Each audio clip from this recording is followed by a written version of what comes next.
Hey salut tout le monde, bienvenue dans cette nouvelle vidéo. Alors aujourd'hui c'est le test du Samsung Galaxy S7 Edge, c'est parti.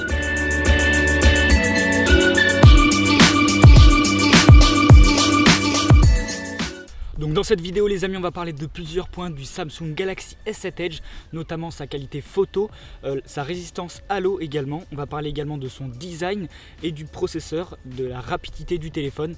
Donc tout ça se fait dans ce test. Eh bien c'est parti. Donc on va commencer par l'esthétique du téléphone. Il est vraiment très joli. De toute façon vous avez des plans qui défilent là pendant que je parle. Donc c'est un téléphone vraiment joli, il est vraiment fin. Contrairement à ce que disent certaines personnes, il tient bien en main puisque par rapport à l'année dernière, le derrière est également un petit peu encurvé, ce qui permet la bonne prise en main du téléphone.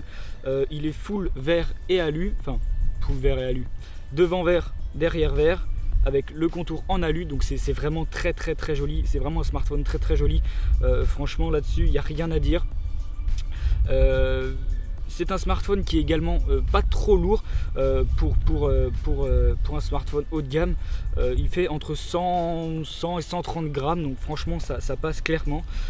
Comparé à mon ancien téléphone qui était le Cubox 15 qui faisait lui 170 grammes, donc c'était vraiment lourd. Mais ce smartphone voilà, est vraiment joli. Les boutons sont également en aluminium.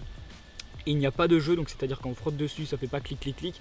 C'est vraiment bien fixé et c'est vraiment bien. C'est vraiment un très bon téléphone. En même temps pour 800 €, je pense qu'on mérite bien ça.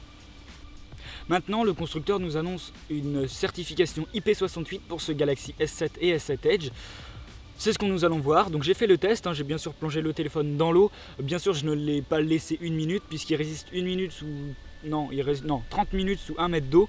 Donc bien sûr je ne vais pas le faire. C'est mon téléphone personnel, donc j'ai pas envie de le perdre maintenant, si vous voyez ce que je veux dire. Donc voilà, je l'ai mis sous l'eau pendant quelques secondes et voilà, ça marche très bien. De toute façon vous avez la vidéo là qui défile en même temps que je parle. Voilà, ça marche très bien franchement. Seul petit point faible, c'est que le capteur d'empreinte digitale ne fonctionne toujours pas sous l'eau. Ça c'était la même chose l'année dernière. C'est vraiment dommage comparé à iPhone qui eux, eh bien leur capteur d'empreinte digitale fonctionne sous l'eau.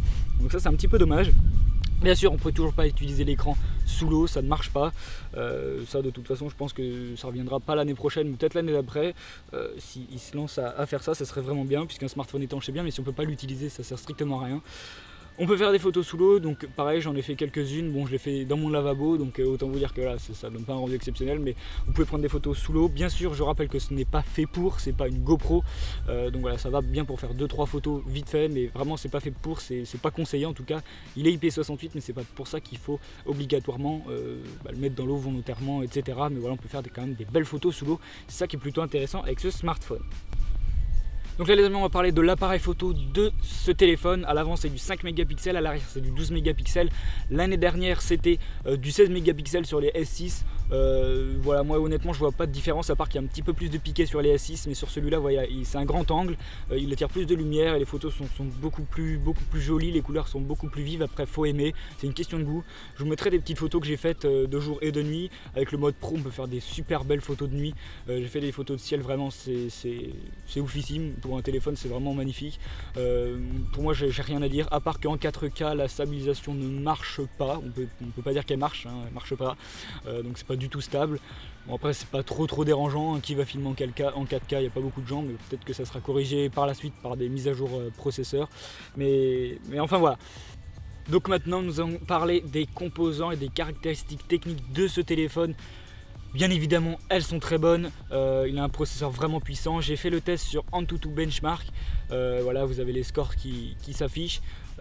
Voilà, franchement, c'est une tuerie. Il n'y a rien à dire. Il est fluide dans tous les jeux 3D. En même temps, il a 4 Go de RAM. Ça nous permet de faire du multitâche sans que ça lag, sans que ça rame. C'est vraiment pratique. Le processeur, je ne me rappelle plus trop. Je vais regarder. Je me permets de regarder. Voilà, c'est un quad-core 2,3 GHz plus quad-core 1,6 GHz. Et c'est un processeur octo-core 64 bits, donc autant vous dire que c'est pas de la rigolade. Vraiment on peut faire tout ce qu'on veut avec ce téléphone, vraiment il est magnifique ce téléphone vraiment. Par contre ce que je peux leur reprocher, c'est que sur certaines applications, notamment Periscope, qu'est-ce qu'il y a d'autre, ouais, Periscope le plus, et quand quand on est longtemps sur Snap, il chauffe beaucoup sur Periscope, il chauffe vraiment très vite, c'est quasiment instantané, il se met à chauffer, je sais pas pourquoi. Donc voilà, juste ça, il chauffe beaucoup. Donc voilà, c'est juste le seul point faible, mais sinon vraiment un très bon téléphone. Donc on se retrouve tout de suite pour la conclusion finale. Donc on en arrive au moment de la conclusion. Donc bien évidemment, qu'est-ce que j'en ai pensé de ce téléphone? C'est une bête tout simplement. Franchement, allez-y, achetez-le. Bon, après, il faut avoir les moyens, c'est clair. Moi, je l'ai payé chez Orange avec un forfait, donc voilà, donc ça économise un peu d'argent. Voilà, c'est très cher, mais c'est vraiment un très bon téléphone que je vous recommande. Franchement, il a pas beaucoup de défauts, honnêtement, à part qu'il chauffe. Moi, c'est mon plus gros défaut. L'écran incurvé marche bien, tout ça marche bien, c'est vraiment une tuerie. Voilà, à part l'empreinte digitale, mais sinon vraiment c'est que des petits détails. Je vous recommande vivement de l'acheter. Voilà, c'est pas un placement de produit ni quoi que ce soit, c'est pas un partenariat ni quoi que ce soit, c'est vraiment moi, c'est moi qui me l'ai acheté. Voilà, vraiment foncez, on peut faire vraiment beaucoup de choses avec ce téléphone. C'est vraiment une tuerie au niveau photo, c'est une tuerie, il fait des photos de malade, c'est un truc de malade. Voilà les amis, c'est déjà la fin de cette vidéo test, j'espère en tout cas qu'elle vous aura plu. Si vous avez des questions, n'hésitez pas à me les poser sur les réseaux sociaux ou même dans les commentaires.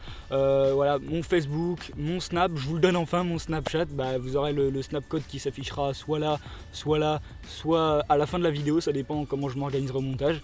En tout cas, ils ne seront pas dans la description parce que je sais pas pourquoi, on est limité au niveau des liens, donc je pourrais pas le mettre dans la description, il n'y aura que le lien de Facebook dans la description. Mais en tout cas voilà, je vous donne mon Snap, si vous voulez m'ajouter, je mets plein de Snap tout le temps. Bon, il y a un peu de ma vie privée, mais on s'en fout clairement. Donc voilà, si vous voulez m'ajouter sur Snap, allez-y, il n'y a pas de problème. La page Facebook, c'est dans la description. Voilà, si vous avez des questions, n'hésitez pas, j'y répondrai avec le plus grand des plaisirs. Sur ce les amis, je vous donne rendez-vous dans une prochaine. Ciao tout le monde.